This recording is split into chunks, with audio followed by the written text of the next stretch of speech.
성경은 우리에게 여러 가지 많은 경고의 말씀들을 주고 있습니다. 여러분, 그런데 성경에서 가장 무서운 경고가 무엇이겠습니까? 그것은 아마도 불신 심판, 지옥에 대한 경고일 것입니다. 그런데 이와 견주어서 또 다른 하나의 경고가 있습니다. 무엇입니까? 바로 예수님을 믿고도 지옥에 가는 바로 배교에 대한 심판의 경고입니다. 여러분, 지옥에서 영원히 고통 속에 산다는 것이 얼마나 무섭고 참혹한 일입니까? 자, 그런데 하나님은요, 오늘 우리에게 이것이 예수 믿지 않는 세상 사람들의 일이 아니라 어쩌면 교회 속에서 하나님을 믿으면서도 하나님을 믿다가 어느 순간 하나님을 버린 그들에게도 나타날 하나의 경고라고 말씀을 하고 있는 것입니다. 참 억울한 일이죠. 예수 잘 믿다가 어느 순간 하나님을 버려서 지옥의 백성으로 떨어진다는 것이 얼마나 슬픈 현실입니까? 오늘 본문이 바로 그 내용을 다루고 있습니다. 성도는 안전할 것이라 믿는 그 믿음은요, 굉장히 중요한 것이죠. 우리는 이 믿음 때문에 삽니다. 하나님께서 나를 사랑하셔서 십자가에 그 독생자 주셔서 이제 나는 그 십자가의 주님을 통하여 다시 살게 된 하나님의 사람입니다라는 이 믿음으로 우리가 살아가는데 얼마나 이 믿음이 중요합니까? 자, 그런데 여러분, 그 믿음에 도취되어져서 이후로 아무것도 행하지 않고 그냥 오히려 그 자리에 안주하면 여러분 분명 넘어질 수 있다라고 성경은 우리에게 경고를 하고 있는 것입니다. 그래서 성도는 날마다 자라나야 합니다. 성도는 날마다 하나님의 말씀 앞에 그 삶이 새로워져야 한다는 것을 성경은 말씀하고 있는 것입니다. 성도에게 있어서 믿음의 성장은 너무나 중요한 부분입니다. 성도가 되고 난 후에 믿음의 여정을 통해 성장한다는 것은 그가 하나님의 삶을 살아가고 있음을 보여주는 증거이기 때문에 그런 거예요. 나는 하나님을 믿는 백성입니다. 나는 무슨 교회 성도입니다라고 이야기할 때 그와 같은 삶의 자리에서 그 이름을 드러낼 수 있는 것은 어떻게 나타나는 거예요? 그에 걸맞는 삶의 행위의 모습들이 바로 말씀의 성장을 통하여 드러날 때에 바로 그가 잘 믿고 있다라는 반증이 되는 것입니다. 나에게 맞게 건강하게 성장해 나가는 것이 모든 사람들에게 다 행복한 삶일 수 있다는 것입니다. 영적인 성장은 믿음을 잃어버리는 것을 막는 가장 강력한 무기입니다. 여러분, 영적인 성장은요, 이것이 도태되어지는 순간부터 우리의 믿음은 철저하게 무너질 수밖에 없다는 거예요. 대체로 성도가 언제 넘어질까요? 교회 속에서 오랜 기간 목회를 하다 보면 가장 많이 넘어지는 성도의 그 첫 번째가 어떤 사람이냐면 바로 제자리 걸음을 하는 사람입니다. 안주하며 아무것도 하지 않는 사람은요, 어느 순간 넘어지게 된다는 것입니다.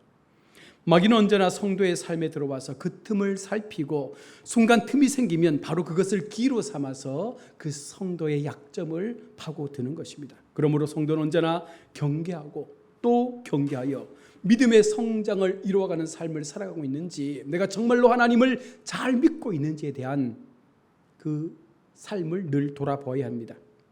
오늘 히브리서 기자는요, 사람들이 얼마나 믿음에서 멀리 떨어질 수 있으며 그 결과 타락해서 영원한 멸망을 당하게 될 수 있다는 것을 오늘 말씀을 통하여 우리 가운데 경고를 하고 있습니다. 오늘 그 본문이 4절과 5절의 말씀이죠. 그들은요, 하나님의 빛을 볼 수 있다라고 말합니다. 오늘 4절에 한 번 빛을 받고라고 말씀하잖아요. 그들은 하나님의 빛을 받았습니다. 이 말은 진리에 대하여 많은 지식을 가졌다는 것을 의미합니다. 하나님께서 말씀하신 이 성경에 대한 많은 지식들을 그들은 마음에 담고 있습니다. 사실 기독교에 대하여 너무나 많이 알고 있는 풍부한 지식을 가지고 있지만 중요한 건 무엇입니까? 그럼에도 그들이 천국에 이를 수 없다는 거예요. 머릿속에 엄청난 성경적 지식이 있으면 무엇합니까? 그들은 진정 하나님의 은혜를 잊은 채 하나님의 은혜를 알지 못한 채 살아가다 보니 어느 순간 하나님을 떠나게 된다는 것이죠. 또한 그들은요, 시장에서 사람들이 사지도 않을 물건에 맛만 보듯이 하늘의 은사를 맛보기는 하지만 거기에서 떠나게 된다는 거예요. 한 번 빚을 받고 계속해서 하늘의 은사를 맛보고, 여러분, 맛만 보아서는 그것이 내 것이 될 수가 없다는 거예요. 맛보아 알게 되었다면 그것을 사서 진정 내 것으로 만들 수 있는, 내 것으로 소유할 수 있는 믿음까지 나아가야 함에도 불구하고 그냥 맛만 보고 만족한다는 것입니다. 우리는 흔히 교회를 다니면 구원을 받는다 말합니다. 이것이 맞는 말입니까? 이 말은 어떻게 보면 맞는 말 같지만 또 어떻게 보면 틀린 말일 수도 있습니다. 교회를 다닌다는 것은 무엇을 전제하는 거예요? 믿음을 갖는 거예요.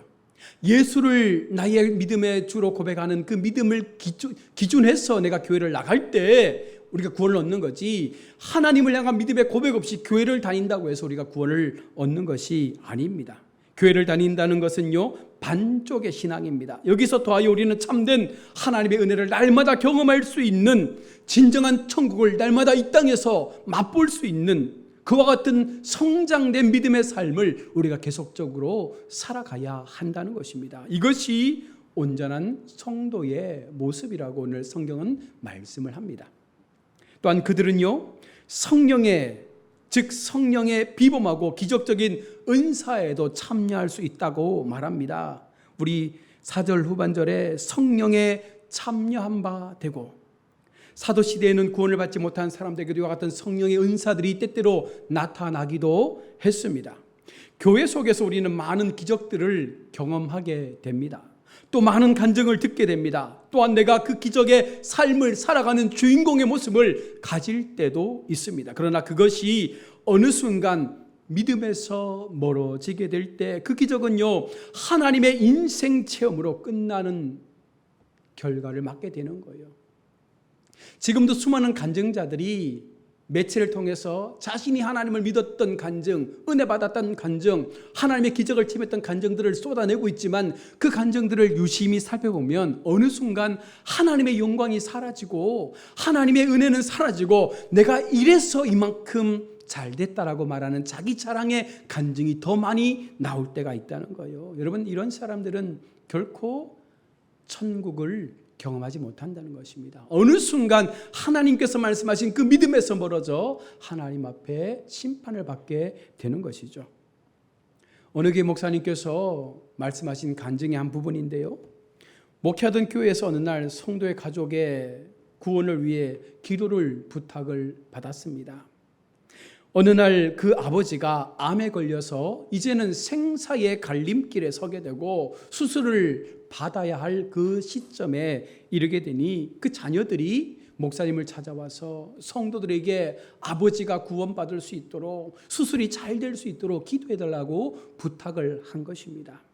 목사님은 그 집사님의 가정의 이야기를 듣고 주일날 광고를 했습니다. 이런 사정으로 우리가 함께 기도해 줍시다. 한 영혼을 살리는 일에 우리가 함께 참여합시다 해서 온 성도들이 새벽마다 밤마다 예배마다 기도회 때마다 그 가정의 구원을 위해서, 그 아버지의 병이 낫기를 위해서 그렇게 열심히 기도를 했다고 합니다. 그리고 수술 이후에 암은 감쪽같이 아버지의 몸에서 사라지게 된 거예요. 모든 성도가 기뻐하고 하나님께 감사와 영광의 박수를 올려드렸습니다. 그리고 이 가족 전체가 이제는 교회로 나오는 놀라운 은혜로 하나님 앞에 예배하게 된 거예요. 열심히 예배합니다. 주일을 빠지지 않습니다. 헌금도 열심히 드립니다. 1년 동안 정말 최선을 다해서 하나님 앞에 예배했습니다. 그런데 어느 날 이 아버지가 교회를 나오지 않는 거예요. 그래서 목사님께서 걱정이 돼서 혹시라도 암이 또 도졌나 싶은 마음 때문에 이 가정에 신방을 가게 됩니다. 그런데 이 아버지께서 충격적인 말씀을 하는 거예요. 제가 하나님을 믿은 것 감사합니다. 모든 성도가 나를 위해서 기도해 준 것도 감사합니다. 그것 때문에 내가 병을 고친 것도 감사합니다. 그래서 저는 그 은혜에 보답하기 위해서 1년 동안 열심히 교회를 다녔고 또 남들보다 훨씬 많은 헌금도 교회에다 했습니다. 그리고 이제 나는 할 만큼 했다라고 생각하기 때문에 이제는 더 이상 교회를 나가지 않겠습니다. 라고 이렇게 말을 하더라는 거예요. 목사님의 마음이 턱 하고 내려앉았다고 합니다. 한 영혼을 위해서 온 성도가 그렇게 기도하며 그 영혼의 구원을 위해서 기도했건만 어느 순간 병이 났고 다시금 살만해지니까 과거의 삶으로 돌아가고 싶은 그 마음 때문에 이 아버지는 더 이상 교회를 나오지 않게 되었다고 합니다. 여러분, 이야기를 들은 여러분의 마음은 어떤 생각입니까? 병을 고침받은 아버지가 1년 동안 열심히 교회를 다녔지만 하나님의 기적을 경험했지만 그는 구원받지 못했습니다. 여러분, 이와 같은 일들이 우리에게도 일어날 수 있다는 거예요. 우리가 바른 믿음, 바른 신앙, 바른 말씀의 신앙을 갖추지 못하면 우리도 어느 순간 내게 임하는 기적만을 바라보다가 어느 순간 참된 구원의 사랑을 우리가 깨닫지 못한 채 죽을 수도 있다는 것입니다. 또한 그들은요, 하나님의 선한 말씀을 맛본 사람일 수도 있습니다. 5절 말씀에 하나님의 선한 말씀과 내세의 능력을 맛보고도 그들은 말씀을 기쁨으로 받고 그 말씀을 남들에게 말하기도 했지만 그 말씀의 요구대로 살지 못했던 거예요. 우리가 매주일마다 혹은 순간순간 예배를 통해서 얼마나 많은 말씀들을 듣습니까? 그런데 그것이 듣는 것으로 끝나면 결국 우리의 믿음은 성장할 수 없는 거예요. 들은 말씀대로 어떻게 우리가 세상 속에서 우리의 삶을 살아갈 수 있느냐, 이것이 하나님 앞에 증거되어져야 한다는 것입니다. 간혹 성도들 가운데 성경의 지식에 대하여 뽐내는 분들이 교회 속에 간혹 있습니다. 몇 장 몇 절에 무슨 말씀이 있고 구약에 신약에 이런 말씀들이 있다 암송하면서 말씀들을 막 쏟아냅니다. 그런데 정작 그들은요, 그 말씀대로 살아내지 못하고 늘 남들을 정죄하는 도구로만 이 말씀들을 사용하고 있더라는 거예요. 여러분, 이와 같은 것은요, 모순된 믿음이죠. 이런 믿음으로는 결코 하나님 앞에 바르게 세워질 수가 없는 것입니다. 또한 그들은 내세의 능력을 맛본 사람일 수도 있습니다. 이런 사람의 위선은요, 상당한 기간 동안 지속될 수 있지만 결국 변절하고 마는 거죠. 미친 듯이 신앙생활하고 천국의 기쁨을 아는 것처럼 말하지만 금세 식어져 버리는 순간 하나님을 떠나는 거예요. 냄비처럼 금방 달궈졌다가 어느 순간 하나님께서 침묵하실 때가 있습니다. 어느 순간 하나님의 은혜가 잠시 멈출 때가 있습니다. 그럴 때 이들은 답답해하면서 하나님 앞에 그 마음을 돌이킨다는 거예요. 오늘 본문이 말하는 그들이 타락하게 되는 두려운 경우가 여러분 무엇입니까? 바로 배교예요. 배교. 말씀의 빛도 보고 은혜도 경험하고 기적도 경험하고 성령의 능력도 체험하고 여러 가지 많은 것들을 경험했지만 어느 순간 하나님을 떠나는 배교의 행위를 행하는 것이죠. 성경은 배교를 강력한 중죄라고 우리에게 말씀을 합니다. 이는 자기가 하나님의 아들을 다시 십자가에 못 박아 현저하게 욕을 보이는 것임을 말하고 있습니다. 우리는 또다시 주님을 십자가에 못 박는 행위를 하게 돼서는 안 되죠. 철저하게 하나님의 은혜로 구원받은 우리가 왜 다시 주님을 십자가에 못 박는 행위의 삶을 살아가려고 합니까? 배교를 하는 자들은요, 유대인들이 그리스도를 십자가에 못 박은 것이 옳은 일이라고 인정하고 그들도 그 일을 다시하여 그리스도를 공공연하게 비방하고 멸시한 사람들이에요. 앞서 말했던 여러 가지 많은 이야기들처럼 성경적 지식이 많고 하나님 앞에 직분을 받고 여러 가지 많은 은혜를 경험했지만 여러분 그것들을 통해서 수많은 사람들을 단죄하고 정죄하고 교회를 핍박하고 교회를 비방하고 여러분 교회를 쪼개버리는 수많은 사람들이 얼마나 교회 속에 많은지 몰라요. 그리고 어느 순간 그는 호련히 떠나버립니다. 결국 배교자들은 몹시 비참한 결과를 맞게 될 것입니다. 이런 사람들에게는 다시 새롭게 될 회개의 희망이 가망이 없다라고 성경은 말씀합니다. 하나님께서는 그들을 회개시켜 새롭게 하실 능력이 있지만 이것을 하나님은 그들에게 행하지 않을 것임을 말씀하고 있는 거예요. 그만큼 하나님께서 이 부분에 대해서 강력하게 나는 이것이 싫다라고 말씀하는 것입니다. 사람으로서는 그들을 새롭게 하는 것이 불가능합니다. 이들의 비참함이 적절하게 설명된 구절이 바로 8절입니다.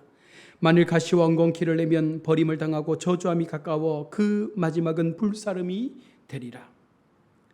이들의 비참함을 자연을 통해서 우리 가운데 말씀을 합니다. 이것은 강조를 위해서 좋은 땅과 나쁜 땅의 차이를 우리에게 설명을 하고 있는 거예요. 먼저 좋은 땅에 대한 묘사입니다. 땅이 그 위에 자주 내리는 비를 흡수한다라고 7절은 말씀하죠. 참 성도는 말씀의 맛을 볼 뿐만 아니라 그것을 충분히 자기 땅으로 흡수해서 좋은 땅이 될 수 있도록 하나님께서 주시는 그 은혜의 비를 우리 마음 깊은 곳에 흡수해서 아름다운 열매를 맺을 수 있는 결실의 계절을 맞이할 수 있는 준비를 행하는 사람들이라고 말씀하고 있는 것입니다. 이러한 열매를 내는 밭이 복을 받는 성도죠. 그러나 나쁜 땅의 예를 더하여 말씀합니다. 가시와 엉겅퀴를 내면 이 땅은 열매를 맺지 못할 땅입니다. 오히려 좋지 못한 가시와 엉겅퀴가 그 땅에 무성하게 자리 잡게 되는 것이죠. 결국 이 땅은 버림받은 땅이 될 수밖에 없습니다. 그것으로 다 끝나는 것이 아닙니다. 오히려 복을 받는 것과 정반대로 그 땅은 저주를 받는 땅으로 버려지게 된다는 것입니다. 바로 이것이 배교자의 비참한 종말이라고 성경은 말씀을 합니다. 그러므로 우리 기독교인들은요, 은혜 가운데에서 계속해서 말씀의 성장을 이루지 못하면 어찌면 이와 같은 모습으로 남을 수 있다는 거예요. 그래서 무서운 경고라고 말씀을 하고 있는 것입니다. 비록 앞으로 나아가지 못할지언정 최소한 뒤로 물러서지는 말아야 합니다. 여러분, 최소한 하나님 앞에 내게 주신 말씀의 은혜 이것만큼은 지키기 위해서 몸부림치며 하나님의 말씀의 은혜를 붙잡을 수 있는 믿음의 삶을 살아가야 한다는 것이죠. 하나님은 우리 성도들에게 예배의 시간을 통하여, 말씀을 묵상하는 시간을 통하여, 말씀을 읽는 시간을 통하여, 말씀을 암송하는 시간을 통하여 얼마나 많은 은혜의 비를 우리 마음밭에 뿌려주는지 몰라요. 그런데 우리가 그것을 그냥 흘려버리면 내 마음에 아무것도 흡수되지 아니하면 남는 것이 없는 거예요. 오랫동안 교회를 다녔지만 우리 마음 밭 깊은 곳에 하나님이 주시는 영양분이 없으니 어느 순간 그 땅이 삭막해져서 더 이상 이 말씀들이 우리의 마음에 들어오지 못하고 결국 우리는 하나님을 떠나는 삶을 선택할 수밖에 없는 거예요. 교회 속에서 여러분 생활하다 보면 수많은 사람들이 교회를 들어오고 교회를 나가기도 합니다. 수많은 사람들이 교회를 방황하며 또 헤매기도 합니다. 여러분, 하나님께서 우리에게 말씀하시는 것이 무엇일까요? 어떠한 경우에라도 너에게 주시는 그 말씀들을 너희가 마음의 밭이 좋은 밭이 되어져서 어떤 말씀이라도 그 말씀들을 우리가 충분히 흡수하고 그것이 영양분이 되어져서 하나님의 은혜의 열매를 맺을 수 있는 성장의 모습으로 우리가 자라나야 됨을 오늘 우리에게 말하고 있는 것입니다. 하나님은 그렇게 우리가 사용되기를 원하시는 거예요. 모든 성도분들 한 분 한 분들이 매주마다 들려주시는 말씀 속에서 그 마음들이 더 풍성한 옥토가 될 수 있는 밭으로 변화되어져서 어느 순간 하나님의 때가 되어졌을 때에 그를 통하여 아름다운 성령의 열매들이 맺혀질 수 있는 이와 같은 삶을 살아 가는 것들이 결국은 우리가 하나님 앞에 바른 믿음의 삶을 살아가는 삶의 모습인 것이죠. 오늘 히브리서 기자는요, 그렇지 못한 이 당시에 유대 교회에서 하나님께로 돌아왔던 사람들이 다시금 처음의 자리로 돌아가려고 하니 그와 같은 잘못된 그것들을 지적하면서 왜 멸망의 자리로, 왜 심판의 자리로, 왜 영원한 지옥의 자리로 돌아가려고 하느냐. 그 은혜를 잊지 말고 다시금 하나님 앞에 그 마음을 새롭게 세워갈 것을 오늘 우리에게 재차 말씀을 하고 있는 것입니다. 사랑하는 우리 성도 여러분, 하나님은 저와 여러분들을 너무나 사랑하시고 우리가 하나님 앞에 그 사랑을 놓치지 않는 순간까지 하나님은요, 우리를 끝까지 붙잡고 가시는 신실하신 하나님이라는 사실을 우리가 믿고 내게 주신 믿음의 시간들, 이 믿음의 정들을 거룩하게, 아름답게, 경건하게 하나님의 말씀의 그 진리를 쫓아서 살아갈 수 있을 때 하나님은 반드시 지금은 보이지 않지만 어느 순간 우리 가운데 나타날 놀라운 열매들을 하나님께서 얻게 해 주실 것임을 분명히 약속하고 있습니다. 이 약속을 믿으시고 내게 주신 하나님의 삶 끝까지 완주하시는 우리 모든 성도님들 되시기를 주의 이름으로 축원합니다. 아멘.